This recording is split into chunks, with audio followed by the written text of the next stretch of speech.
Say that there is a normal person.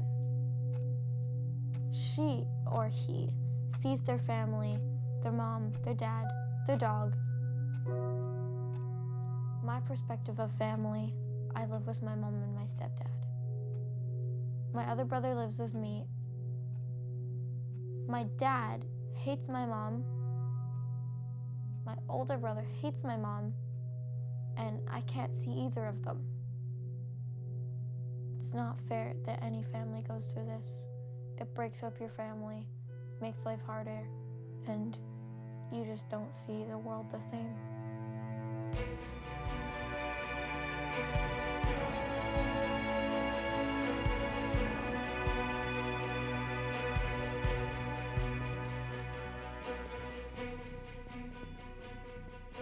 Every 60 seconds, a child loses contact with one parent permanently because of what's going on in the family court system. One parent gets to be a parent, and the other gets to be, at best, a visitor, and at worst, completely erased.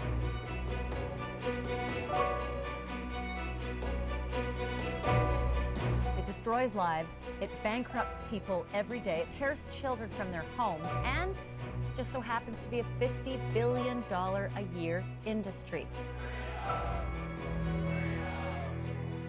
It's an epidemic that people don't realize that this country and other countries are going through.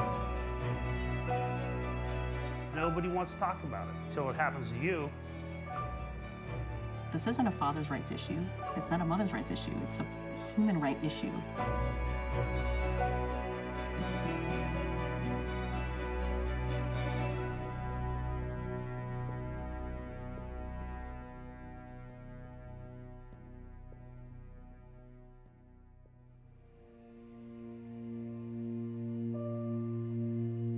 My parents' divorce was so messy that after I graduated from university, I moved literally halfway across the world to Argentina. Anything I could do to get away from them. But divorce and its effects on kids kept following me. And I made a film called Erasing Dad, Borrando Papá, that exposes the discrimination fathers face when they want to be in their kids' lives after divorce. The film's release caused the law in Argentina to be changed so that moms and dads could share joint custody. It also helped me to heal and reconnect with my family, and I returned to the United States. I wanted to make a follow-up film, and after a post on Facebook, my inbox was flooded with desperate pleas for help. Why were all these families reaching out to me, a filmmaker? Why were the family courts unable to help them? I decided to tell the stories of the ignored victims of family court, the children. I was only 5 years old. One day we're all good, we're all happy, and then the next is like, oh, my dad's no longer in the picture. I didn't really know what was happening at the time. My first memory that I have is my parents fighting. I have more bad memories than good memories. The day my dad moved out was extremely hard. I was crying all the time.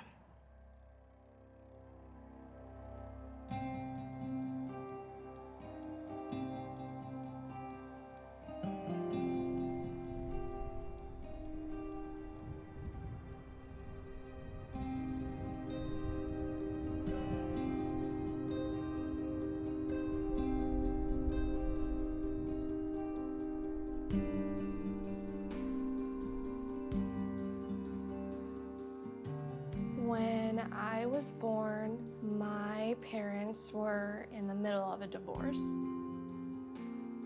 So the first time my dad saw me, I was in my grandma's arms in a courtroom. My mom only had one photo. It was a picture of him, and he was holding my sister, Chelsea. A lot of me wanted to have a relationship with my biological father. I remember asking my mom every day, has Dad called, has Dad called? She kept telling me, you know, maybe he's just busy, and then that turned into, he's not your dad.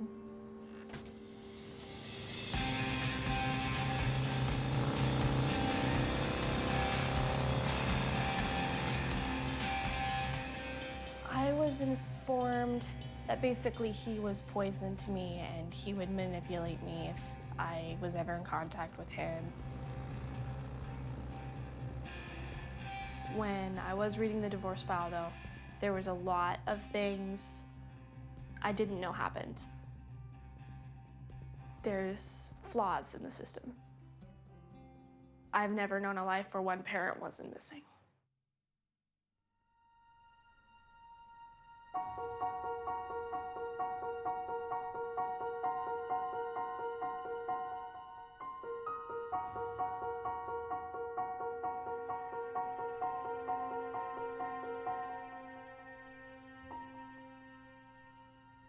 I think that as a child, like I kind of knew it was coming subconsciously. You know, there's moments that I have flashbacks where I could see, you know, the door close. I could be standing in the hallway, just hear them screaming, so I just kind of disappear. So when my parents got divorced, I was 12 years old. My father was like, pack your things. We're gonna go, you know, visit your grandma for a little while. When they left, he pulled him out of school, and I didn't know what to do. I was so overwhelmed with what was going on. I was living up in Pennsylvania because I was in the military. They ended up in Virginia.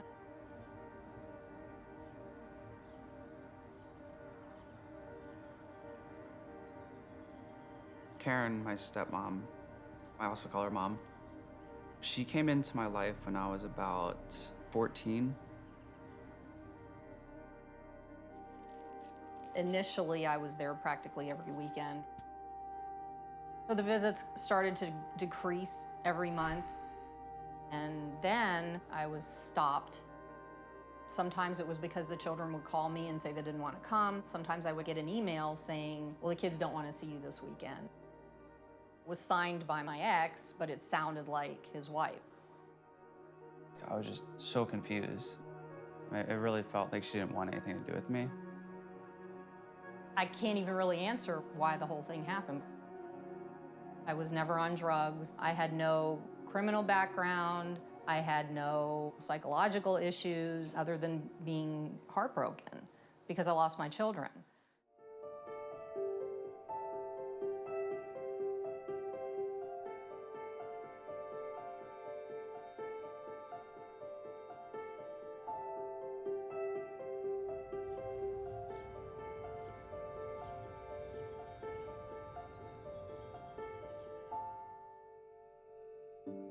Me and my older brother had a really good relationship most of our lives. And we would play video games together, and everything was normal, like a normal sibling. My older son always looked up to his father. My ex-husband and I separated, and at that time, my son realized that if he didn't side with his father, likely he wouldn't have his father in his life. So he had to choose mom or dad. And I think it was a survival mechanism, and he chose his father. It just seems like one day out of the blue, he just angry at her. He would come home from their dad's and say I was horrible and demand whatever their dad wanted at the time. Then he would always say, like, I want to kill her.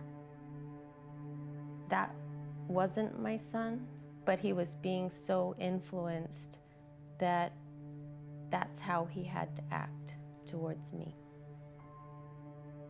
Oftentimes, she just starts crying on my shoulder, but I don't know how to help her.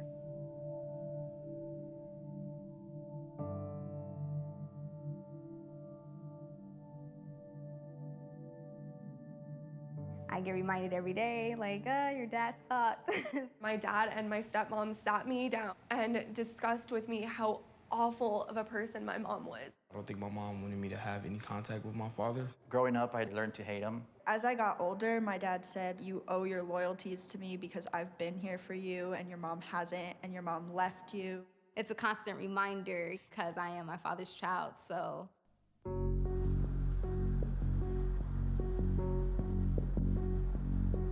I began studying parental alienation approximately 3 years ago.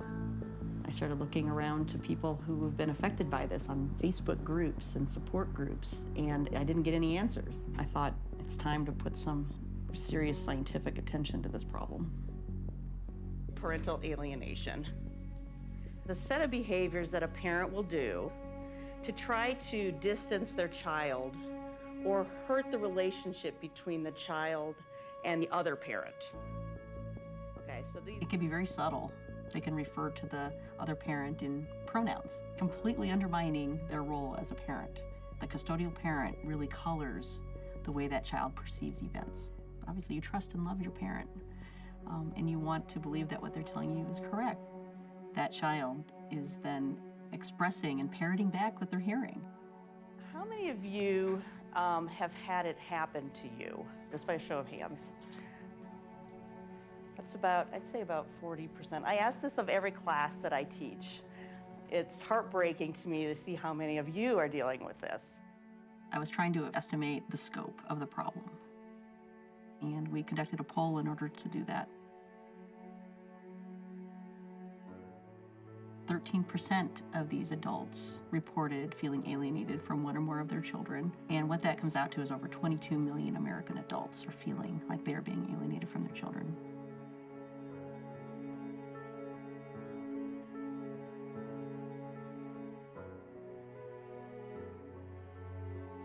If there's 22 million adults dealing with this, that's over 22 million children.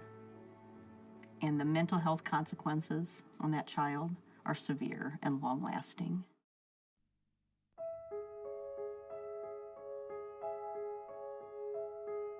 I therefore find that X is an alienated child and that he has been alienated from his mother by the words, actions, and behavior of his father. The Child Custody and Access Report found that Brandon was alienated.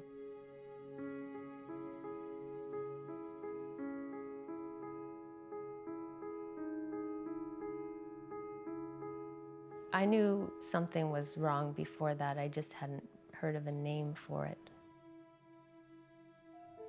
The judge did take away Dad's access for a month as sort of a warning because of behavior that was going on. So the judge was really swift in his actions. But the problem is, if one parent wants to make things difficult, it's almost impossible to get things in front of the judge. If they're not turning up for their court dates, if they're hiding from process servers and things, they can drag it on, and the judge can't do anything about that.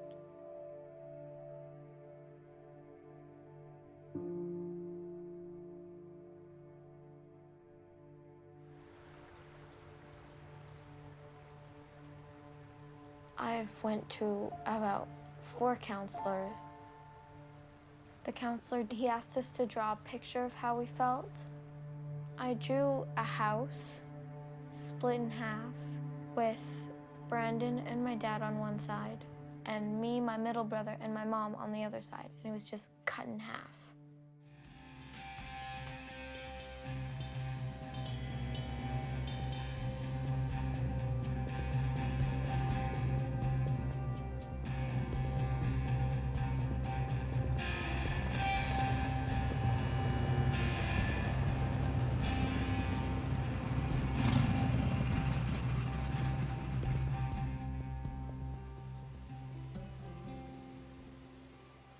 I ended up leaving high school in my second sophomore year and went to beauty school at 15. See how your layers kind of cascade together now? My ex and I divorced while she was pregnant with Ashlyn, and then we had a big argument over the phone, and the next morning I was served with a restraining order. This was a permanent order of protection.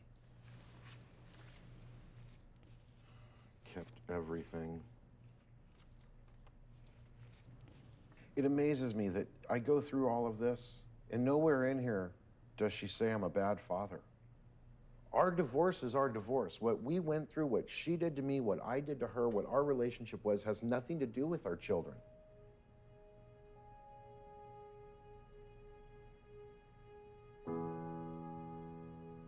Your Honor, I wish it to be known that all I am after is to have unsupervised visitation and joint custody of my daughters. My children are very important to me, and I am very important to them.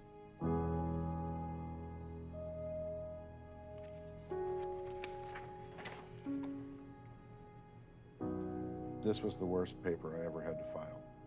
He's scared to continue any type of attempt for visitation because of some threat. I feel it's best to withdraw my petition for visitation. Although I have not been afforded the opportunity to see my youngest daughter, I love both of my children. My ex-wife will go to any extreme in her vendetta against me and others. Therefore, I withdraw my petition and pray the situation will change in the future. And I will become a part of my daughter's lives.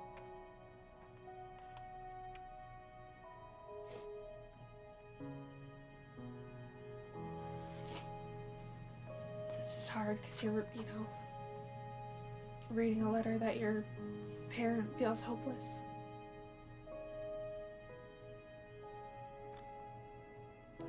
I lost him.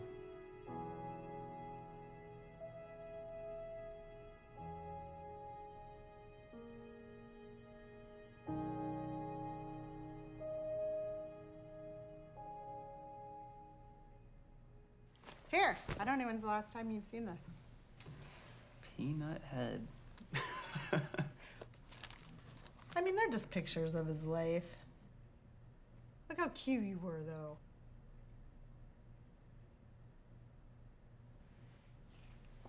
I should give this to you. We had a good 4 years where we were just extremely nasty to each other.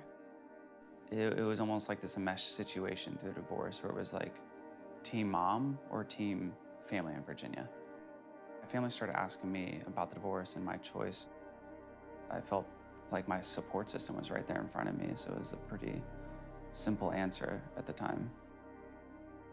You can always look back at a situation and say, oh, I probably could have done this and, been a little nicer about it or welcomed her more, but had better conversations. But no, I think she disappeared on her own.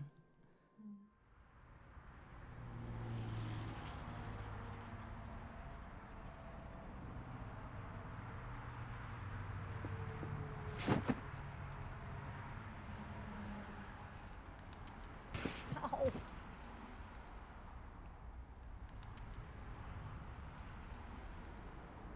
This is a transcript of when I went to pick my kids up. I rolled down the window, asked Rick if the kids are going to get in the car. And he said, that is up to the kids. They can decide what to do.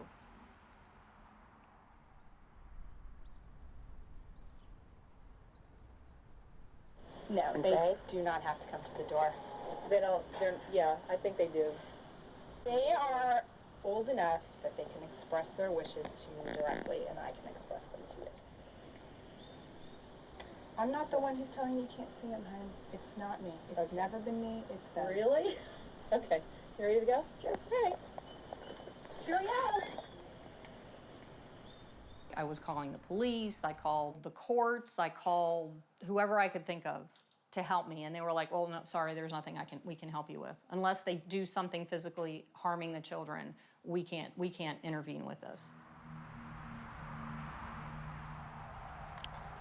I just went through all these emails, and this is all the stuff I had to provide to the court.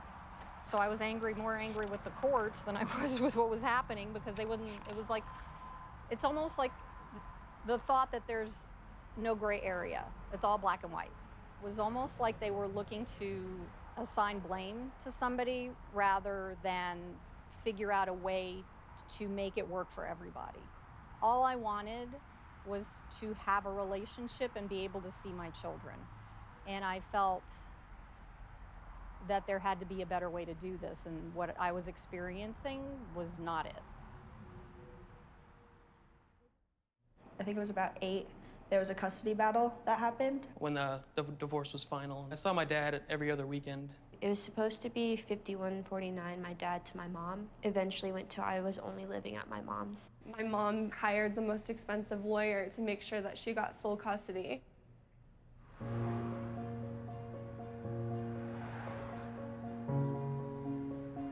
The family court system is mandated to work in the best interest of the children. But what actually goes on behind the closed doors of family court? If you watch any of the law shows, you come in today and you're in court tomorrow. That's not how it works. You're talking usually 6, 8, 12 months down the road. And during that period of time, it's very traumatic for children. Too many cases, not enough judges. I was responsible for over 1,000 cases. Some days I would have 15, 20 hearings. That you were in fear of imminent serious bodily harm. Isn't that true? Family court really sets the stage for conflict because that is the nature of the legal process. It's adversarial. If a parent is angry, I want the parent to continue talking, even though what is being said is not relevant. You always have to listen. Mr. DeHaven, please make sure the questions are clear and don't ask redundant questions. If you have a parent who has mental health issues, control issues, that person can keep coming back to court. Even if a person cries wolf, wolf 4, 5, 6 times. In criminal court, the state has to pass certain tests to file charges, but not so in family court. One parent can bring the other parent back to court for something as serious as domestic violence or as petty as not liking the food they feed their child. Family court doesn't have to find a parent guilty of a crime, only that the other parent is the better parent. So evidence standards are much looser in family court than in criminal court. They are not looking for clear evidence to support or refute either parent's claims, and that's very problematic. We have a lot of stereotypes that are negative for the fathers. They're more abusive or aggressive than mothers, that they're deadbeat dads. Would you agree that's a definition? We have a lot of very positive stereotypes about mothers being the better parent. However, if a mother works, that is often used against those mothers.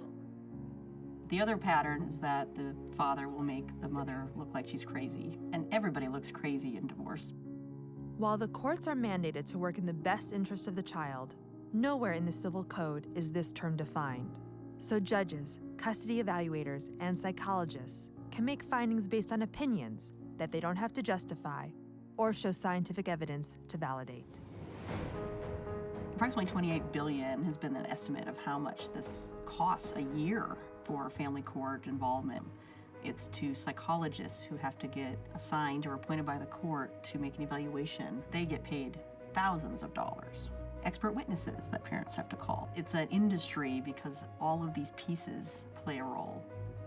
I've had at least 4 or 5 counselors and doctors, 3 or 4 lawyers. It's cost close to $1 million. Because it is civil court, you have no right to an attorney. This presents a barrier to families who can't afford to pay for one. The attorney I had didn't want to do his job because I wasn't able to pay him in full. He could have talked about the parental alienation and said something referring to that, and he didn't say a word because I couldn't pay him. I had nobody. And on a $600 a month income, can't afford anybody.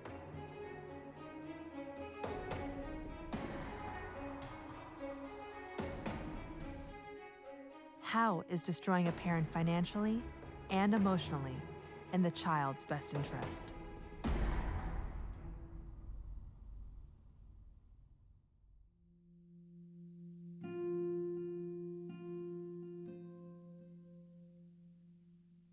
Nothing I said mattered. None of the evidence I brought forward mattered. The judge wouldn't even look at it. I mean, like, literally wouldn't look at it. My ex said plain and clearly that there was nothing that I could do to get to see my kids. And the judge asked me what I wanted, and I said, I want you to find her in contempt of court. And the judge wouldn't do it. He said, that's the children's caretaker. And I said, what am I? And he goes, you're the financial support.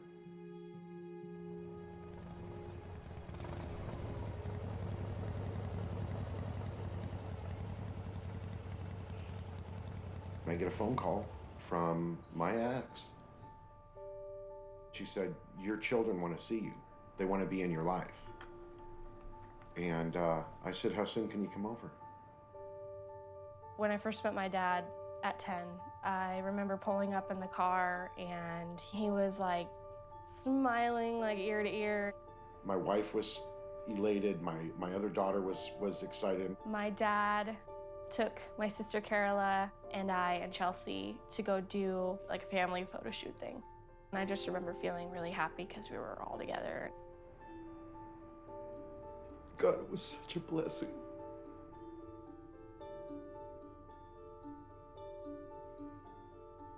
It was actually a very good visit. We met at a park, so they were able to play on the toys and feed the geese. I knew he was somehow family in one way or another, but it's like I didn't know him. It didn't really feel like a father-daughter thing because I didn't have that sort of connection with him. I think I was 4. They got to come stay for a little bit. We used to play Polly Pockets together. He made me feel very secure about every issue I ever had growing up, wondering where he was.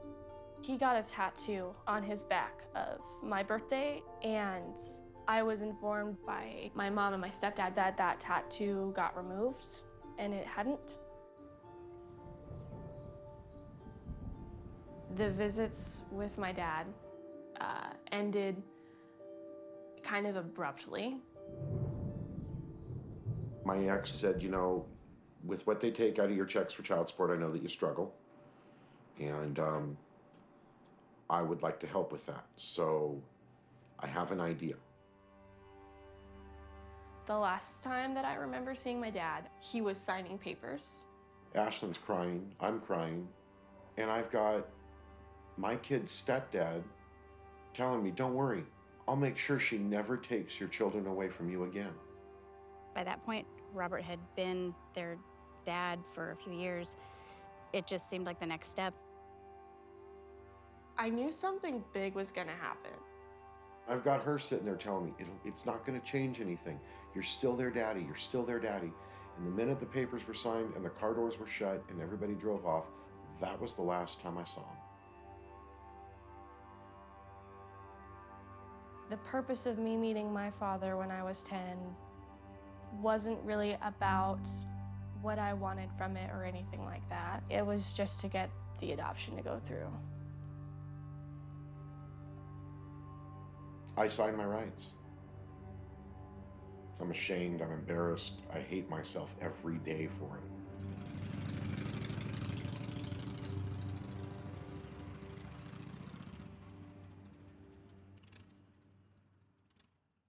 It sometimes felt as if my parents wanted me to choose sides. Like, they'd be like, what do you think? They basically left it up to us whether we wanted to see him or not. To pick a parent at 5, I probably wouldn't know who to pick at all.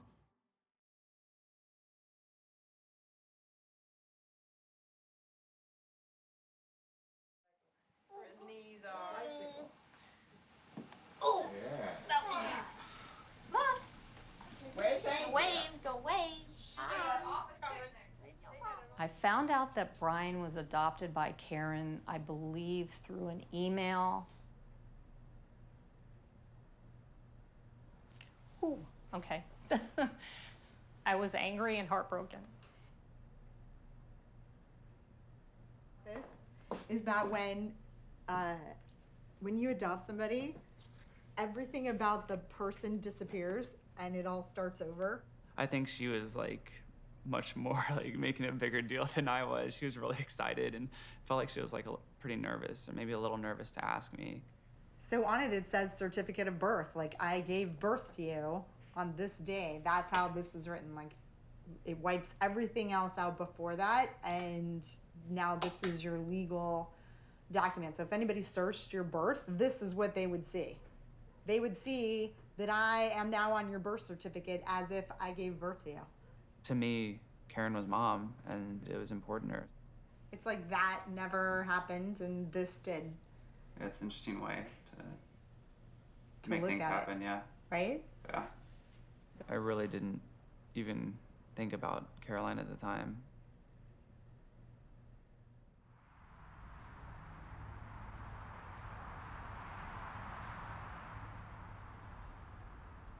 This is a card I sent to my daughter that I took a picture of so she would know that I sent it. And I did that with many cards that I sent them. This was a photo that was taken when she was little. Oh, God. All right. The adoption paperwork for Katie.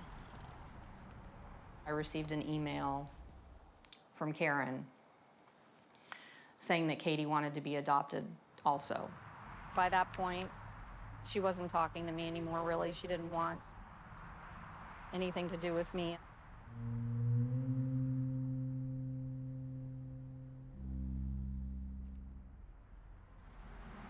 It just says who we are and my consent to the adoption. How do you feel when you read that? Not good.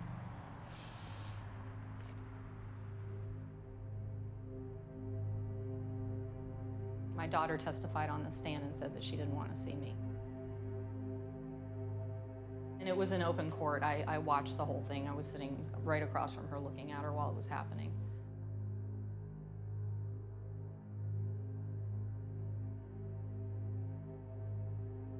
As soon as society and the legal system starts to ask a child, who should you choose to live with? Who would you like to live with? Then right away, they are asking a child to make a choice about who's a better parent. And that means one parent gets to be a parent and the other gets to be, at best, a visitor, and at worst, completely erased.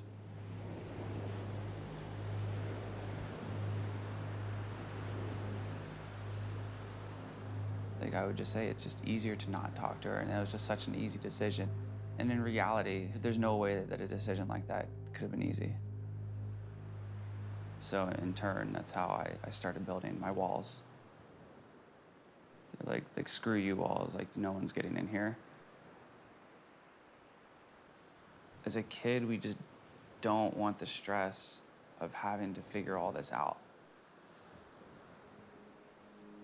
I think the parents a lot of times aren't even conscious of the conflict they're creating for the child or the way they're manipulating them. One of the concerns when you interview a child is they come into a stranger's office in an uncomfortable setting. They've been brought here by one or the other parent. The other one's sitting out there. They feel incredibly conflicted. And so I don't know that we get accurate information from children when they come in. I just want to see my mom. Sophie, do you want to go see your daddy? Can you tell me why? Because I don't.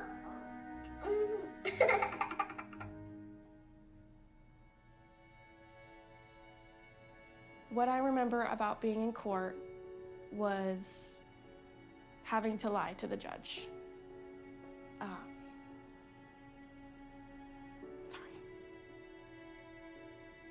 I have one case that sticks in my mind where the child wrote me and told me that all of the things she had complained about in detail had all been a lie.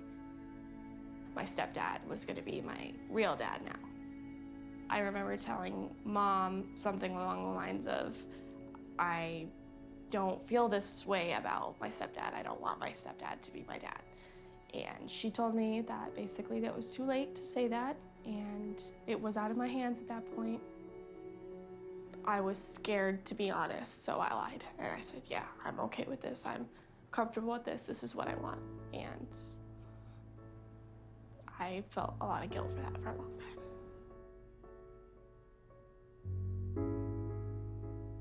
Like, it was my fault that I felt that way, because I should just rewire my brain and think the way they think, which was that I shouldn't have a relationship with him.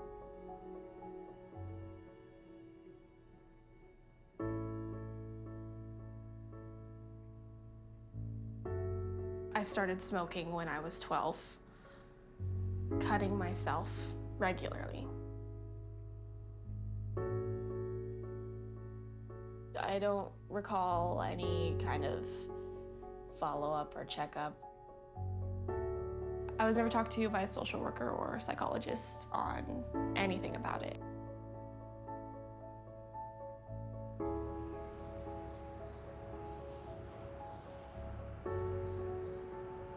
I had a boyfriend I had a talk with him one day about my situation with my father. She just felt like she couldn't really talk about her father, Dizzy, around her mother and her stepfather. And I just gave her somebody in her corner to fight for her decision on whether or not she wanted to pursue it. The worst thing that could happen is, you never talk to him again. But the best case scenario is so much brighter than that,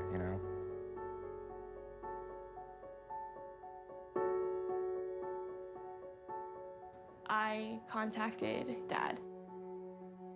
I was on the phone with my dad for the first time since I was 10, and it was like the most crazy feeling.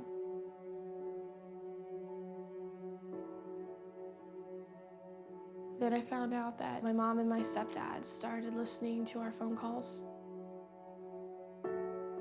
I got into a very vicious argument, and I ended up getting kicked out. She had called me and let me know that she was homeless. She was 14. And I have no legal right to drive up and pick her up. She's not my child according to the courts. They came to pick me up, my stepdad and my mom, and basically told me that if I wanted to live in that house and have a happy family, I needed to cut ties with my real father. The family kind of changed after that. Things were different. People weren't really acknowledging me. People were treating me poorly. I felt like I was the enemy in my own house.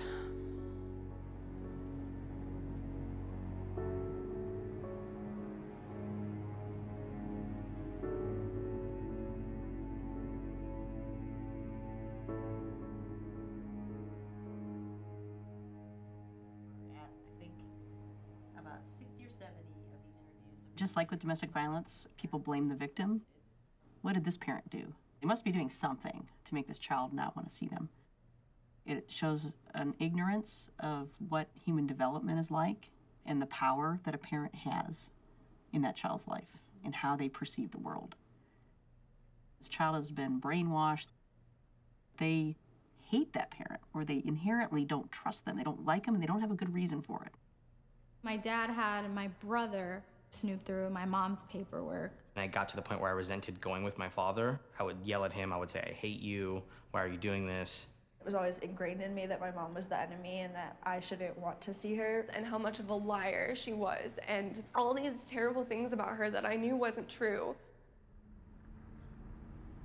What goes through the mind of a child trained to hate a parent?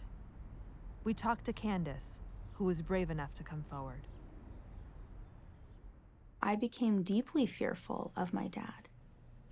Iranian culture is not exactly popular in the United States, and my mom showed me that film, Not Without My Daughter. We're not going back, we're staying here. I want us to live in Iran. And told me this is what your dad's culture is. They're all kidnappers, they want to steal children and hurt women. She really wanted to erase our identity. It was really a very slow process of conditioning me into accepting statements that I otherwise would not have believed. My dad would go to hug me and I would reject him. And I confronted him every chance I got to scream and yell at him about why he was a bad person, why his culture was so bad, and rejecting everything that made him him. When I was at his house, when he would manage to get visitation, I would go through his papers. I knew what I needed to do when I was around his information, and that was to steal it and give it to my mom so she could get him fired and this and that. And that's what she would do. She would call these companies and make accusations pertaining to his national origin. That's one of the hardest things, because there was a lot of abuse in my house growing up with my mom, and those scars are there, but the scars of guilt are just as powerful. And I can't take it back. I can't get time back. And no matter how many times I tell myself, or someone else tells me, that there was nothing I could do, that I was going to be powerless to this campaign of denigration, and thinking, I need to tell somebody. And the thought that would always stop me is, who's gonna listen? They don't listen to my dad, he's an adult. Who's gonna listen to a 10-year-old? And then what's gonna happen to me? They're not gonna give me to my dad. And I don't even know that I know him anymore. What if some of the stuff my mom says is true? What if I'm wrong? I'm just a kid.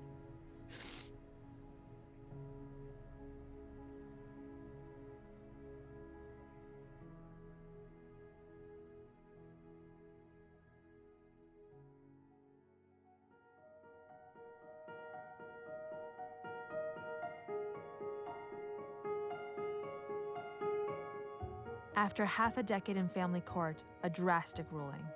No contact between the father and any of the children until family therapy had been completed. As the courts often don't diagnose alienation, the judgment made the local papers, which published the entire 120-page ruling. The ruling was made that he should enter a family reunification program and have temporary no communication with the father. I believe that the father had no intention on Brandon participating in the program. And so there were plans made for him to leave.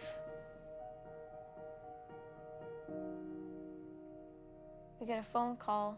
He's in England. After the ruling, Brandon ran away from home at age 16. His father claimed he didn't know where he was, but he was given money and a passport and resurfaced in a family friend's home in the UK, his father's birthplace. He wanted all the orders dropped for him to be able to just go straight back to his dad's house. That would be the only way he would come back. I'm going to read the CAFCAS report from Child Protection Services in the UK. Brandon said nothing that helped in my understanding of what has caused the breakdown of his relationship with his mother.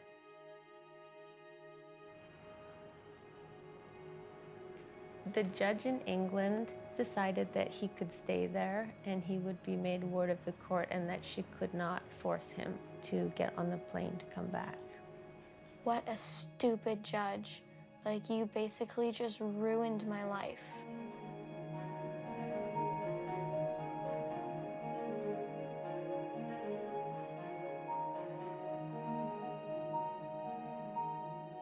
It is just like a death. You completely lose your child, but it never ends. It's like walking around with a knife in your heart and it just keeps getting twisted. My advice to parents divorcing with kids is to be respectful to each other and watch how you act around your children. I would ask her if she could keep my siblings and I out of it. I know she didn't do it intentionally. They need to always let the child know that there's love and support no matter what happens. To just be there for your kids. Don't be afraid to ask for help.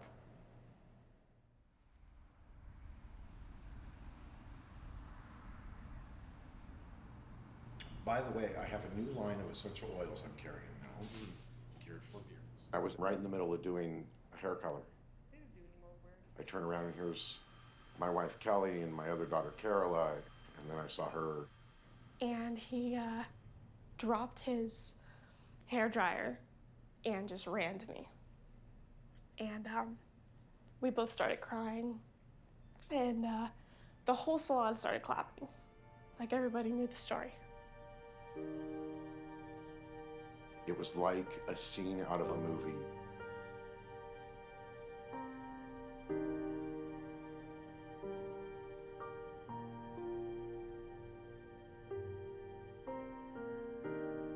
It was awesome. It's probably one of the best moments of my life.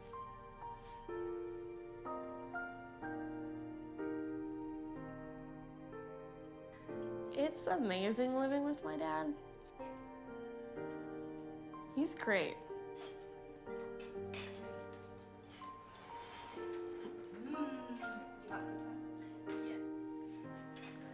He is someone that I can always talk to.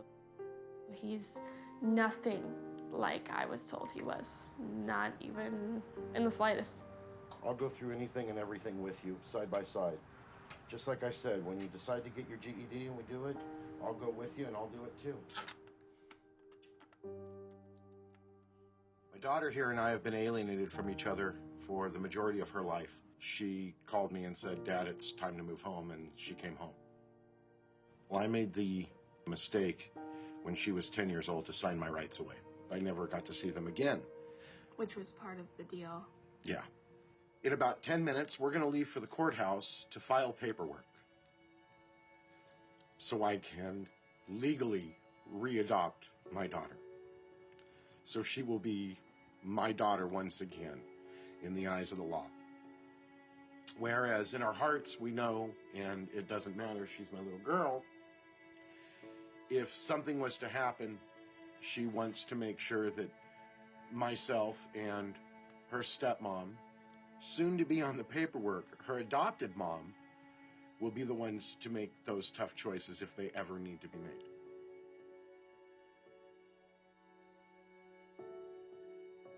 I think she's always gonna be my mom, and I'm always gonna love her. It's just, she kind of lost the title of mom. To just want to totally cut out one set and go with the other set, it was hard.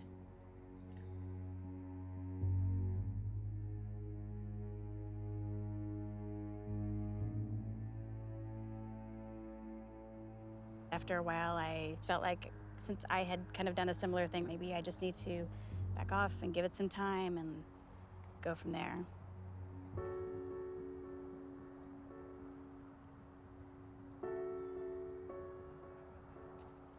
If you could talk to her right now, what would you tell her? I could talk to her right now.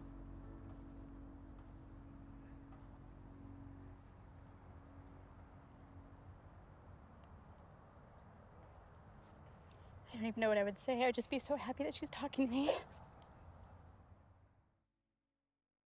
Sometimes when you see children as they grow up choose a side, perhaps even going towards the parent that they didn't grow up with and rejecting the parent that they did grow up with, what they're trying to do is avoid conflict. It would be great if they could find a way to have relationships with both parents, and as they grow up, be able to explain to both parents, I'm not getting in the middle of this, I'm going to have a relationship with both of you, and I don't want to hear it, basically. But I don't think that all children feel that assertive even as they grow up.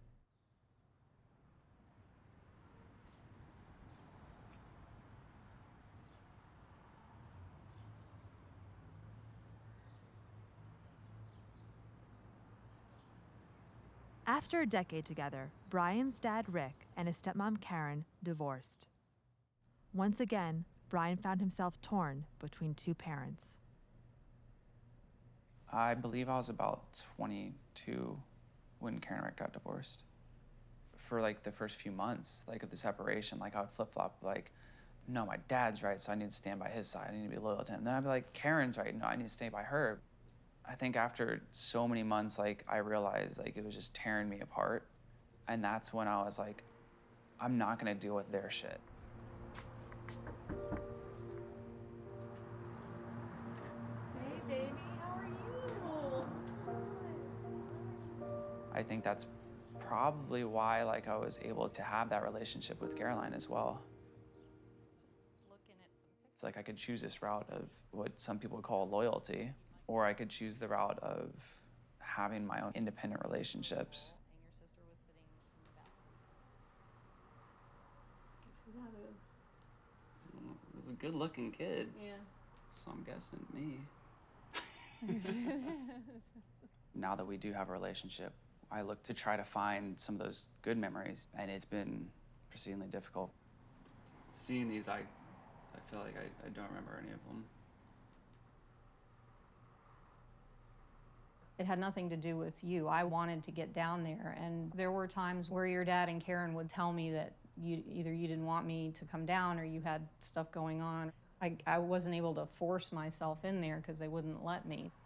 I think that where I sit as like the child, I wanted you there to have someone nearby, knowing that I could go there when I was ready to. You know, does that make sense? Yeah, I didn't know that you felt that way. I didn't think you wanted me there. I can understand what you're saying. And I get it. I mean, you have to, as an adult, you're thinking about like taking care of yourself and trying to figure it out and move on. It's like, how far do you push?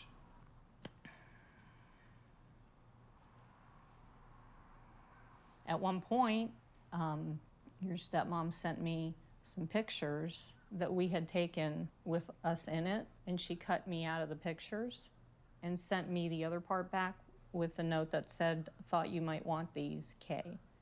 And it destroyed me, and it broke my heart, and I didn't know what to do.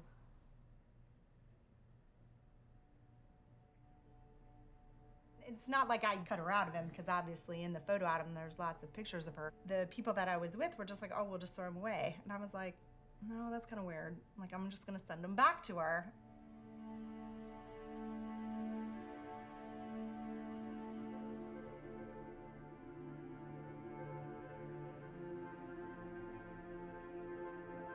I've judged you guys, I've judged all of you for different actions, and it's like, we still don't always mesh at the same time, and we have our disagreements, but I learn more from those than I do from being alone. And I don't like that more than having to go through it and just forgive and move on. Life right now is just forgiving and moving on. It's so much, like, it's so much easier just not dealing with people's shit. Yeah.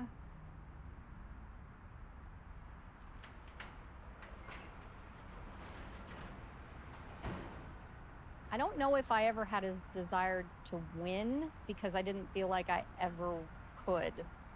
But I did have a desire at some point to be right. All that stuff doesn't matter anymore. What matters is where we're at right now.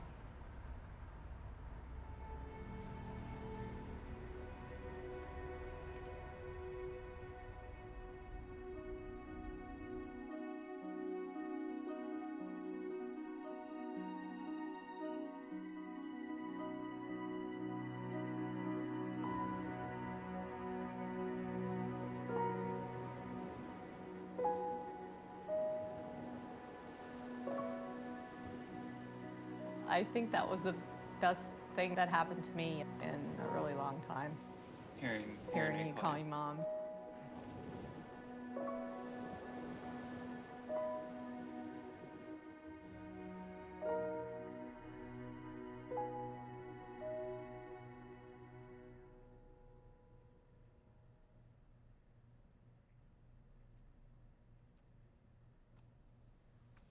Why are you trying to talk to your brother so much if he's so rude?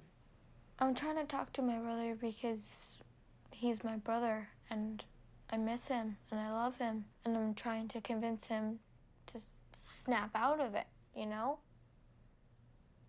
She feels like her only solution is to try and talk to her brother and convince him to come back.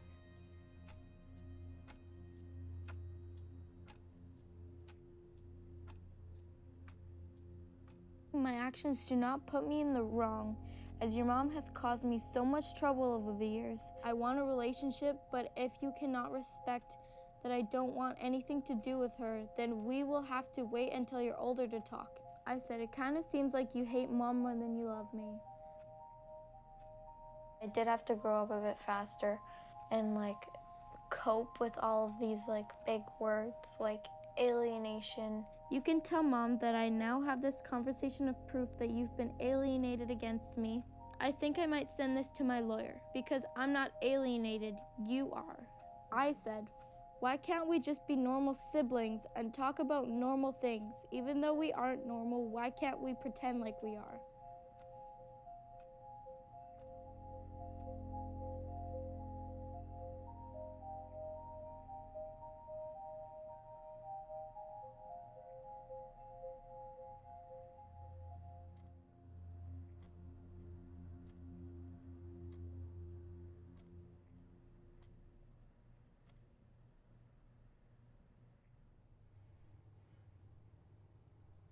I never believed this could be possible.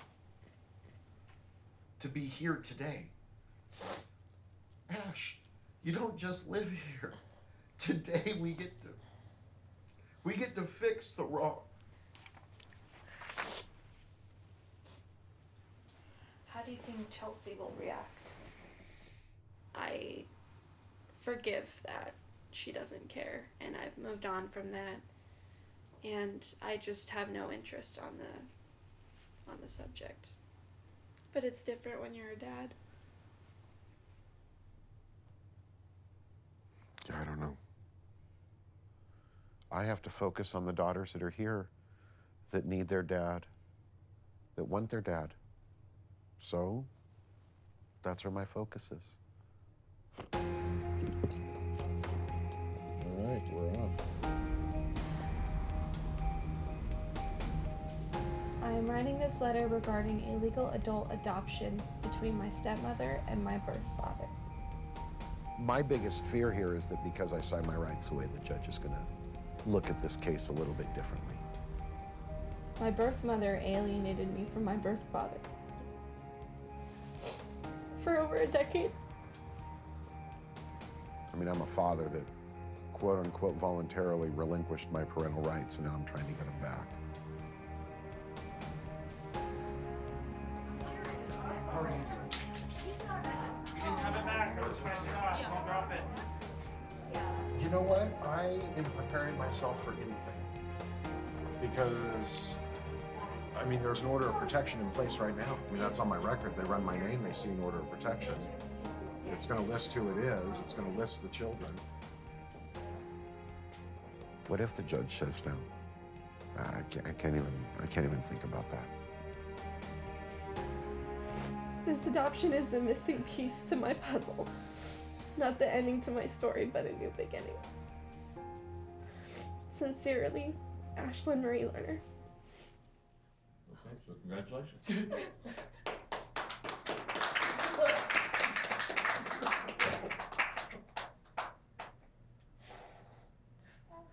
Thank you, Your Honor. I'm glad you all got back together. Me too. Thank you. Thank you. How about a picture?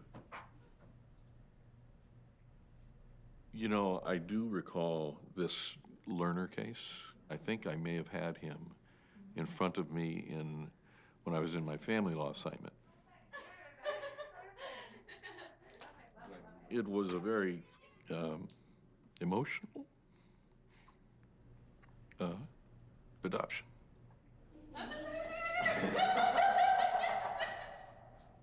I love you so much.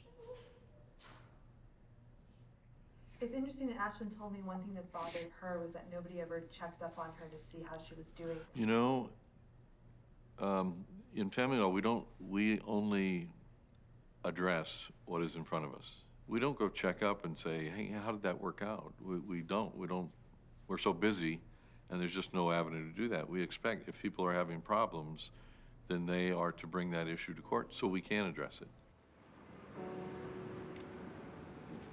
What if getting help to reunite with your erased child didn't depend on you going back to family court, hiring a lawyer, or navigating a complex legal process on your own? What if all the resources spent on child support enforcement and adversarial court trials were spent on promoting shared parenting, affordable mediation, and access to mental health services? Until then, children like Ashlyn, Lauren, Brian, and Candace are reaching out to erased family members on their own. With no help or resources, the results can be bittersweet. It's weird when I think about the fact that Ashlyn and I don't legally have the same parents. But I know she's still my sister. Filming these kids has taught me that even if a parent isn't perfect, and none are, erasing a parent does lasting harm. We need to stop assigning blame and start helping parents to be in their kids' lives. It has been 8 months since I've seen my children, It's been over 4 years since I've been able to hug them, hold their hand, or take their picture. I haven't seen my sisters for 4.5 years. I haven't seen my daughters for more than 5 years. I haven't seen you in almost 2 years. My son here, who's 3 years old, has not been able to meet his 2 other siblings. So They went to me when I was a baby. We wanted to tell you how much we miss you. I want to let him know how much his dad loves him. I just wanted to share some of the pain that I felt. Te extraño mucho. I love them, and I'm here for them. We were best friends. Je t'aime beaucoup. I want you to come home. And I want to just see your smile again. And I'm sad to say I'm an erased mommy. I'm an erased dad. I'm an erased sister. And I do believe that one day we will reunite.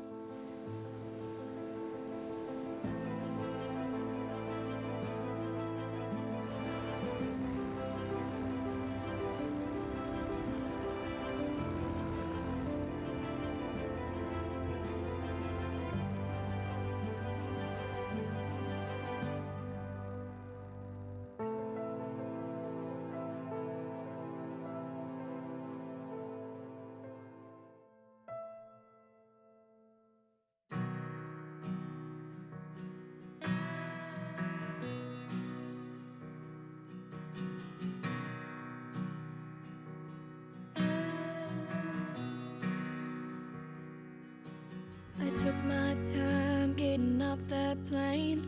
Thought to myself, is this a good idea or just insane?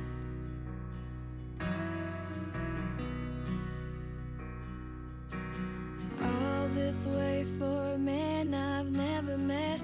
His name ain't even on my birth certificate. He's nervous too, I bet. So much inside me I would like to say, but I'll just say,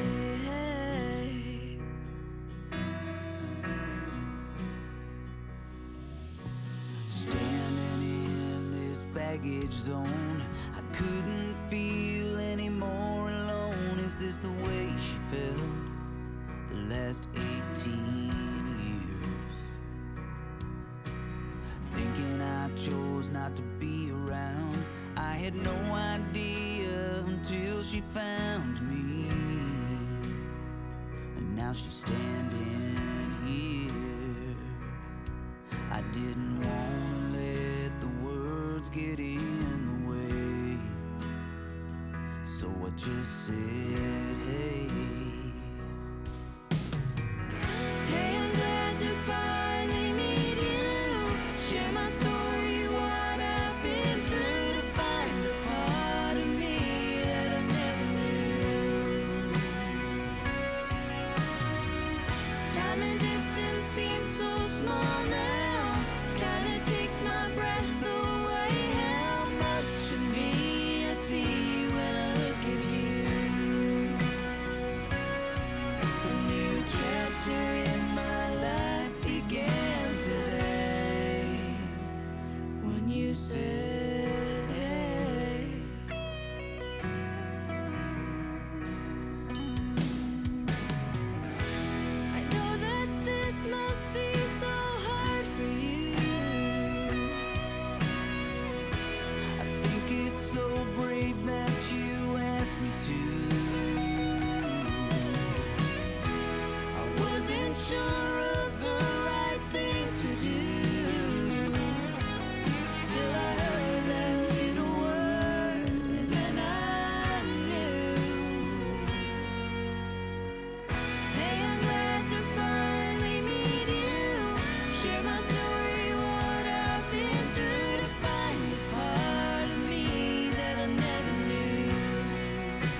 yourself.